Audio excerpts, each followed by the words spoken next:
안녕하세요. 반갑습니다. 오늘 수요 예배로 이렇게 또 영상으로 찾아뵙습니다. 지난주에 이어서 오늘도 성경의 맥을 잡아라 2탄 이에요. 그래서 오늘 저희 기도하고 오늘 성경 공부를 좀 해볼 텐데요. 지난주에 저희가 30초 지도 그리기 기억나시죠? 그래서 오늘도 빈 종이와 또 펜 준비해 주시면 또 우리가 성경을 공부하는 데 있어서 더 효율적으로 공부할 수 있을 것 같습니다.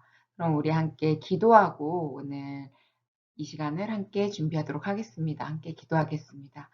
사랑과 은혜가 많으신 하나님 아버지 감사합니다. 하나님 저희와 늘 함께하여 주시고 저희를 지켜주시고 인도하여 주시니 아버지 저희가 주님의 은혜에 늘 감사하며 나아갑니다. 하나님께서 이스라엘 백성들을 가나안으로 부르시고 가나안 땅에서 살게 하시는 아버지 그 이유가 또 성경에 있습니다.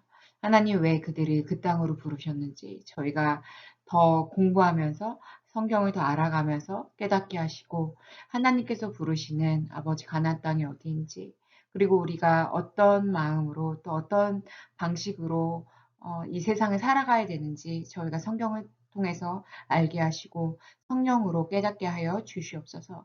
하나님 우리가 세상 속에 살고 있지만 세상에 속한 자들이 아니라 하늘에 속한 하나님의 백성임을 늘 잊지 않게 하여 주시고 아버지 주님께서 주시는 하늘 양식을 저희가 받고 하나님이 주시는 그 은혜에 반응하며 감사함으로 살아가는 우리가 되게 하여 주시옵소서. 사랑하는 주님께서 저희와 함께 하여 주시고 오늘도 지혜와 명철로 저희에게 함께 은혜 내려주시고 또 기름 부어 주심을 감사드리오며 이 모든 말씀 살아계신 예수 그리스도의 이름으로 기도드렸습니다. 아멘. 감사합니다. 그러면 저희가 함께 보도록 할게요. 첫 번째로 저희가 봐야 될 거는 왜 가나안 땅인가입니다. 우리가 보기 전에 성경 구절 하나 보고 갈게요.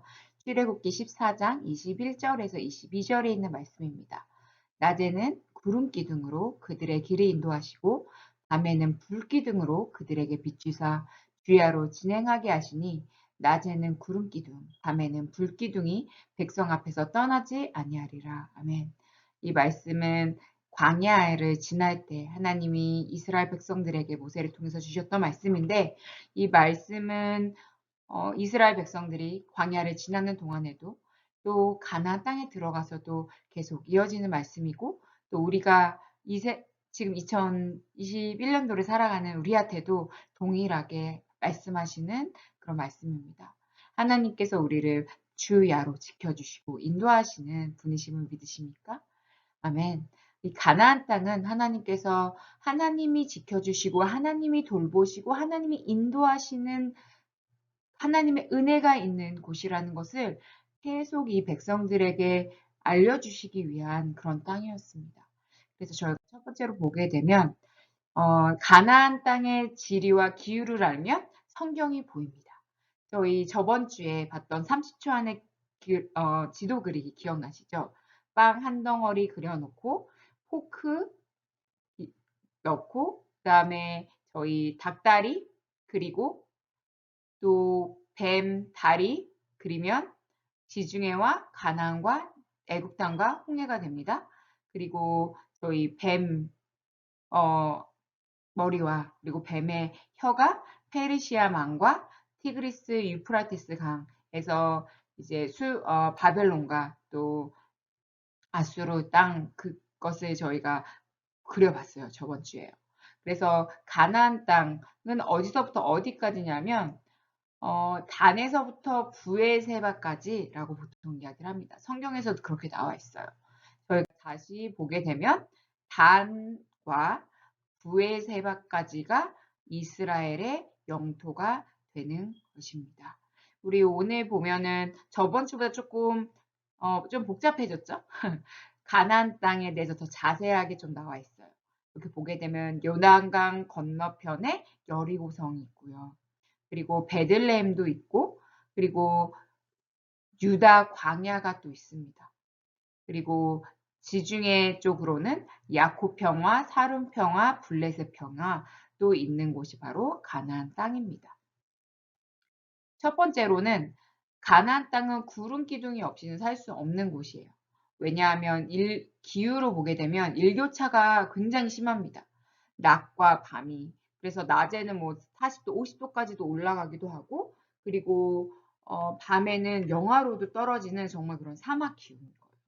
그리고 두 번째로는 구름은 이렇게 정지해 있지 아니하죠. 구름은 계속 떠돌죠. 그래서 하나님의 임재가 어떨 때는 이스라엘 백성들이 광야에서 일주일도 있었다가 뭐 1년도 있었다가 뭐 3년도 있었다가 구름이 그 머무는 기간에만 이렇게 있었던 것을 저희가 볼 수가 있었습니다. 그래서 이 땅은요, 그 구름 기둥이 있는 이 땅은 하나님의 인도하심과 하나님의 보호하심이 늘 있는 땅입니다. 구름 기둥으로 하나님이 하늘을 막아주지 않으면 정말 타들어갈 정도로 너무나 덥고요. 또 밤에 불기둥으로 하나님이 함께 하시지 않으면 또 그 야생 짐승들이나 이런 것들에서 보호받지 못하는 그런 땅인 거죠. 그래서 저희가 이 땅은 바로 도우시는 하나님의 은혜가 있는 땅이다. 가나안 땅은 이렇게 봅니다. 그리고 두 번째로는 하나님이 비를 주셔야만 살아갈 수 있는 땅입니다. 우리가 신명기 11장 11절에서 12절인데 함께 보게 되면요. 내가 들어가 얻으려 하는 땅은 내가 나온 애굽 땅과 같지 아니하니 거기서는 너희가 파종한 후에 발로 물대기를 채소밭의 땡과 같이 하였거니와 너희가 건너가서 얻을 땅은 산과 골짜기가 있어서 하늘에서 내리는 비를 흡수하는 땅이요 라고 이야기를 하고 있습니다. 아멘. 그래서 이 땅은 건기와 우기가 있는 땅이에요. 그래서 우리나라는 건기와 우기는 없죠. 우리는 사계절이 있는데 지금 보게 되면 건기와 우기가 굉장히 뚜렷하게 나타나는 땅이기 때문에 봄과 가을이 굉장히 짧아요. 한 달씩밖에 되지가 않아요. 그래서 봄 4월부터 보게 되면 건기가 시작이 되고 있습니다. 그리고 여름 5월에서 9월이 가면 완전한 건기로 정말 땅이 바짝바짝 마르는 그런 시간이에요. 그리고 가을 10월도 여전히 건조하고요. 그래서 겨울 11월이 되면 이제 비가 내리게 되는데요. 이제 우기가 시작인 거죠. 그리고 그 내리는 비를 이른비라고 부릅니다. 그래서 이른비가 내릴 때에 씨 뿌리기를 해요. 땅이 촉촉해지니까 그 딱딱해진 그 흙을 김매기도 하고 뭐 이렇게 되면서 우리가 씨를 뿌리는 거죠. 이스라엘 사람들이. 그리고 3월이 되게 되면 늦은 비가 내리게 됩니다. 그래서 늦은 비가 내리면 수확철이기 때문에 비가 제때 내리지 않으면 늦은 비가 내리지 않으면 다 쭉정이밖에 되지가 않는 거예요. 비가 내려줘야 딱 알곡이 되고 열매를 맺게 되는. 그래서 이 땅은 확실한 이른 비가 내리지 아니하면 또 늦은 비가 내리지 아니하면 그 1년 농사 다 망치는 땅인 거예요. 그래서 하나님이 비를 주셔야만 하는 땅입니다. 그리고 세 번째로는 사방이 또 막힌 곳이에요. 가나안 땅은요. 어떻게 막혀 있냐면 우리가 이 동쪽으로 이렇게 보게 되면 지중해가 있어요. 바다가 있습니다. 그래서 우리가 구약을 이렇게 쭉 읽어보면 뭐 이스라엘 사람들이 바다를 어디를 나갔다 뭐 이런 얘기 없어요. 요나 빼고. 요나가 니느웨로 가라는 거 하나님이 싫어가지고 여기에서 지중해를 통해서 도망가려고 그랬잖아요. 그거 빼고는 뭐 이 사람들이 어디로 갔다라는 얘기가 없어요. 그래서 지중해가 있고 또 이쪽으로는 사해가 있기 때문에 서쪽에서는 이 사이에 갇혀 있는 땅인 거예요. 그리고 남쪽으로도 보면 또 애굽이 있어서 그리고 또 북쪽으로 보면 아람이나 또 수리아가 있어서 또 요단강 동쪽에는 모압과 암몬에 있었기 때문에 어디론가 나가려고 그러면 전쟁을 해야 돼요. 그래서 어디로도 도망갈 수 없는 땅인 거예요, 이 땅은. 그래서 사방이 막힌 곳이 바로 가나안 땅입니다. 그래서 오직 여호와 하나님께서 나올 때만 함께 하실 때만 적과 나올 때만 살 수 있는 땅이고 또 적과 꿀이 흐르는 땅이 바로 가나안 땅인 것입니다. 그리고 네 번째로는 세상에서 가장 낮은 곳이에요. 저희가 이 지도를 다시 좀 자세히 보게 되면 이 지중해 쪽으로 보게 되면 야코 평야도 있고요. 채소가 많이 나는, 그리고 샤론 평화도 있어요. 꽃이 많은 백합화 같은. 그런데 이 백합화는 우리가 보는 그런 백합화가 아니라 샤론 꽃이라고, 붉은 그런 꽃이라고 합니다. 그리고 블레셋 평화는 이제 보리가 많이 재배가 되는 그런 땅인 거예요. 그래서 북부 지방은 산과 계곡이 많은 그런 땅이어서 지형이 굉장히 험난한 곳이어서 우리 여호수아가 가나안 땅을 정복할 때 북부에 있는 그 사람들과 전쟁을 많이 하고 뭐 이랬던 이야기들을 우리가 들어서 알고 있죠. 그런데 우리 이 북부 지역 상은 이렇게 지나가지고 요도강 쪽으로 이렇게 오게 되면 갑자기 지형이 낮아지면서 계곡이 막 이렇게 험난하게 있습니다. 그래서 우리가 시편 23편을 읽어봐도 여호와는 나의 목자시니 내가 산과 계곡을 다닐지라도 내가 해를 두려워하지 않는 것은 이런 유다의 어, 다윗의 고백이 있잖아요. 그것은 경험에서 나온 거예요. 이 양들을 데리고 베들레헴에서 이렇게 목축업을 하다 보니까 산도 넘고 계곡도 지나고 막 이런 이야기가 있는 거죠.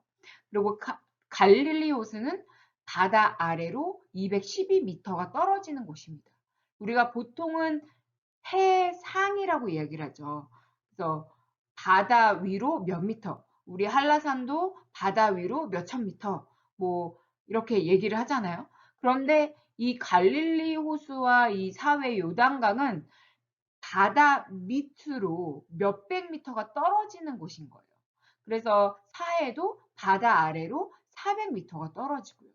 그러다 보니까 갈릴리 호수와 사해 사이에 있는 이 요단강은 세상에서 가장 낮게 흐르는 강이 되게 되는 것입니다. 그래서 아무리 요단강이 맑고 깨끗하고 그래도 이 예전에 그런 기술로 그 몇백 미터 아래에 있는 물을 끌어다가 농사를 짓고 이렇게 하기에는 좀 힘든 땅인 거죠. 그렇기 때문에 이 땅은 내 하나님께서 권고하시는 그런 땅이 되는 것이에요. 그래서 권고하시다라는 이 땅은 뭐 충고하다 뭐 이런 뜻이 아니라 하나님께서 돌보시는 그 땅이다라는 것입니다. 그래서 하나님은 이스라엘 백성들을 하나님의 돌보심이 아니하면 살아갈 수가 없는 그 땅으로 부르셨어요. 그리고 하나님의 말씀과 인간의 지혜가 굉장히 대립이 되는 땅이 바로 이 가나안 땅입니다. 여기서 하나님께서 예레미야 2장 13장에서 이렇게 말씀을 하셨죠. 내 백성이 두 가지 악을 행하였나니 곧 생수의 근원되는 나를 버린 것과 스스로 웅덩이를 파은 것인데 그것을 물을 저축하지 못할 터진 웅덩이니라 라고 이야기를 하고 있습니다. 우리가 왜 이 사람들이 물 웅덩이가 필요했는지에 대해서는 지금 잘 알고 있죠. 아, 정말 물 웅덩이가 필요할 수밖에 없겠다. 이 사람들이 볼 때 늦은 비랑 이른 비가 아니면 농사를 지을 수도 없고 또 이게 낮기 때문에 바닷보다 낮기 때문에 물을 끌어다 쓰기에도 너무나 힘드니까 물 웅덩이를 파서 운동자만한 거를 팔아 가지고 거기다 이렇게 그 회치를 해서 비가 오면은 그 물을 받아 놓고 거기서 이렇게 쓰는 그런 인간의 지혜인 거죠. 어떻게 보면 이 상황을 모면하려는 그리고 극복하려는 이런 지혜 있는 행동이었지만 그것이 하나님이 볼 때는 그렇지 않았고 또 이스라엘 백성들이 가나안 땅에서 가나안 땅 사람들이 섬겼던 바알 신들이나 뭐 아세라나 이런 신들이 그 비를 내려주는 이런 신들로 굉장히 신봉을 하고 그랬잖아요.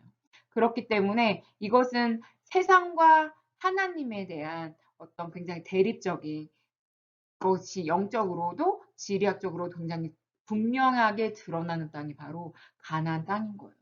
그런데 하나님께서는 이 이스라엘 백성들이 가나안 땅에 들어가서 가나안 사람들이 하는 풍습들이나 그들이 섬겼던 신들을 섬기지 말라고 말씀을 하셨죠. 다 없애버리라고 말씀을 하셨습니다. 가나안 정복 때 여호수아를 통해서. 그 이유는 하나님께서는 이 이스라엘 백성들이 하나님의 말씀으로 하나님이 주시는 은혜로만 살아가기를 원하셨던 거예요. 인간의 지혜로 또 인간의 어떤 열심으로 인간이 만들어낸 우상을 숭배하면서 그렇게 살기를 원하지 않으셨던 거죠. 그렇기 때문에 이스라엘 백성들은 내내 그 영적인 싸움을 계속했었죠. 그래 그리고 그것들이 회복되지 못하고 또 하나님께 돌아오지 못하기 때문에 바벨론이나 이런 나라들을 하나님 사용하셔서 또 치시고 깨닫게 하시고 이런 일들이 구약 역사에 나와 있는 것입니다. 그런데 우리가 그 역사를 보고 단순히 그들은 왜 그렇게 멍청할까? 하나님이 주시는 그 은혜의 이른비랑 늦은비 기다리면 되는데 왜 웅덩이를 파고 왜 구름기대가 불기둥으로 하나님이 지켜주시는데 왜 그들은 그렇게 하나님께 순종하지 못했을까? 그런데 가만히 생각을 해보면요. 우리도 그런 영적 전쟁 속에 살아가고 있습니다. 하나님께서는 오늘도 우리가 하나님의 은혜로 살아가기를 원하세요. 또 하나님이 저에게 부어주시는 늦은 비가 있고 이른 비가 있습니다. 이른 비를 내려주셔야 우리가 씨도 뿌릴 수가 있고 늦은 비를 내려주셔야 우리가 열매를 맺는 삶을 살아갈 수가 있습니다. 그리고 우리의 지혜가 아니라 하나님의 말씀으로 주시는 지혜로 살아가기를 하나님은 오늘도 말씀하세요. 그것이 바로 우리에게 순종이라는 이름으로 지금 선포가 되고 있는 거죠. 그래서 우리는 이 하나님의 말씀 가운데 우리가 어떻게 살아가야 될 것인가. 그리고 하나님이 우리에게 주시는 그 가나안 땅은 어떤 땅인가. 그리고 우리가 그 땅에서 하나님의 은혜 안에서 어떻게 살아갈 것인가에 대한 것을 성경을 통해서 성령님의 인도하심으로 성령님의 깨닫게 하심으로 알게 하시는 거예요. 그래서 우리가 성경을 읽을 때요. 앞으로 읽을 때 하나님이 이런 것 때문에 가나안 땅으로 부르시고 계신 것이구나. 그리고 가나안 땅은 바로 이런 땅이구나를 생각을 하시면서 말씀을 읽어보시면 하나님 주시는 더 큰 은혜가 분명 있을 것이라고 저는 확신합니다.